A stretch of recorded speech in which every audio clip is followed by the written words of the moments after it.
Welcome back to episode 6 of Charlie Sheringham's Road to Glory. As you'll see right now, we are currently in beautiful next gen. But let's get straight into the action as we lost our last game on the 360 and hoping for a better start here. Now we come up against a team called Gangnam Style, and it is obviously just a Korean team, pretty original. But, you know, it's the sort of teams to come up with. So it is all going to be pace, and this is my first kickoff, first move with this team on next gen. I've played a couple of games with other teams, but I've not played with this team yet. I've not played with many bronze or silvers either, so it's all going to be a new experience for me. And it is a nice little slick passing move originally. We're unlucky here, we get in behind the defence, nice enough. Jay Rodriguez comes back to the side. We're getting a bit of a muddle there, but we still managed to get the ball down the wing, and although I said last episode I can header the ball, it wasn't the most successful start. Now, we're not just going to cross the ball into the box each time, but obviously the option's there. Now that I feel I can actually win a header, I'm going to do so. So this guy's tactic was just obviously pace. He's got a bronze and silver Korean squad, so it was to be expected, but after being cocky a couple of times, he decided to pass the ball out again, and I put a bit of pressure on him. Great ball through there to Nick Powell. Nick Powell really should be doing better with that. I thought I'd taken the lead out early on, and it was a bit unlucky. Again here, Trippier gets in, and it's an open goal. I actually thought I was offside here with Teddy Sheringham, but his reaction just lying on the floor says everything really. Onside, missed an absolute sitter, and I was gutted because I was playing quite well there. And as you saw there, Ben Marshall just got absolutely snapped. I bigged up Ben Marshall in the last episode, and this is one of the reasons why.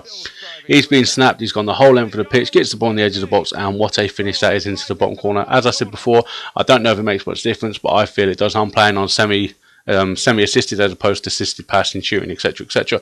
So you can bring out some of the things that you can't always do, but at the same time, as you've already seen, you do miss some sitters. So Ben Marshall there, trying to get the ball down the line, he was a bit unlucky. Great ball into the box. Again, I said I could header, hit the bar for 1 yard out, absolute howler, but the ball comes out to Osmond, and what a strike that is. Bottom corner. I've not scored many long range shots on this game.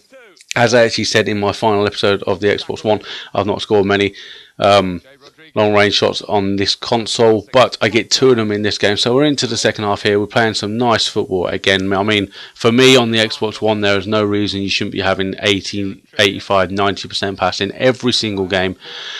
Because the passing is just so smooth. As you see there, ball comes out to Daniels, my left back, and I just think, you know, why not? I've done it before, and he does it. Bottom corner, 3-0.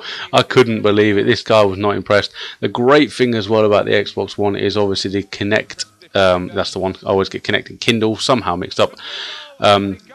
Is always on, so you can hear the opponent and they absolutely rage at times. This is a bit strange. I mean, Richard Wright does well there to make the save, but he scores some 16 yards of a header, so it's very strange. But we do wrap the game off, make it 4-1. Jay Rodriguez, unlucky there, smashing the ball against Sheringham's face, but I believe it comes back to him again in a minute. Oh no, it doesn't, sorry, it's Trippier takes a shot, and it is Teddy Sheringham again. I'm pretty sure Jay Rodriguez has scored at some point. Anyway, the guy pauses the game with 8 minutes to go, which I thought was quite strange to rage quit at that sort of point, but he has done. He couldn't have waited the 2 minutes the game would have completed, so he's straight out there. So what we're going to do is we're going to upgrade our other centre back, and we've gone with Curtis Davis of Hull City, and we'll get ourselves into the second of 3 games this episode against a team called Bayer Never Losing. Pretty original. Maybe 4 years ago. It's a bit boring now. One of them teams, all Brazilian team, all pace but all skill, so you're unsure what to expect, but I knew after 4 minutes that this guy was all about the pace. Over the top through balls was all he tried, or which are extremely overpowered on the next gen. I'm sure many of you know this by now. So if he wasn't trying it over the top, he was just trying it through the middle. No skill to what he was trying, just trying to hammer the ball through and with his pace try and get there.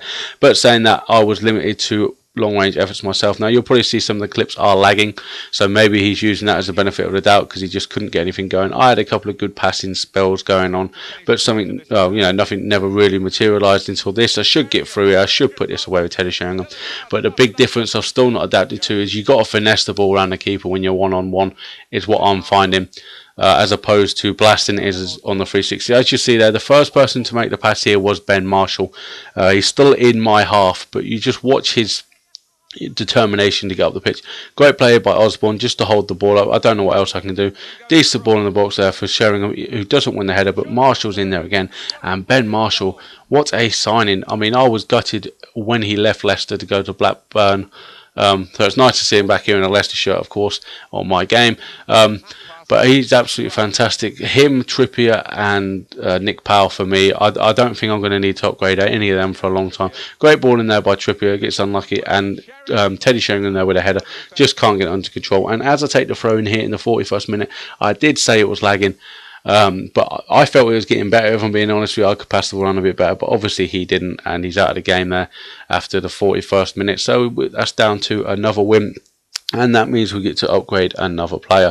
So we look at our CDM role now, just so there's no confusion. We get rid of one of the Osborns, and we bring in Jake Livermore on loan to Hull City, I believe, from Spurs, and we get into a game again against Lambeth United, who has some very interesting squad. He's only one person in the right position now. Oh, sorry, two. He had a CDM and a right back. And as you can imagine, this was just a rout. I honestly thought when I saw this team, I'll hit him for 15 or 20. After what he said, my goal scoring ability on this game is so much better on the 360. But every time I say something like that, I just sit there and think, oh my lord, as you see here, chance after chance after chance. I actually got a bit bored of putting all the clips in just because I think you get the point of it. You know, I should be about 6 or 7-0 up here. This is all inside 20 minutes here on the 45th minute now. Into the box again. Great save, fair enough. And then Powell should really be tucking that away. These are the half-time stats. 17 shots to 2. Absolute obliteration. Pass percentage is poor because I'm just bombing it forward. And you know, you start getting nervous until you get that first goal. You think, what if he does something? And even this, when I do get the goal, it's just an own goal, and I'm thinking, oh my lord! And it actually took me 75 minutes. I'll get there in the end to get my first goal. I mean, after 65 minutes, I did that. I mean, I couldn't believe it. I was chatting to people on Skype at the time, and they were just pretty much laughing of just how poor I was describing it. But finally, Jay Rodriguez gets himself in the box and gets himself the first of 2 goals of this game.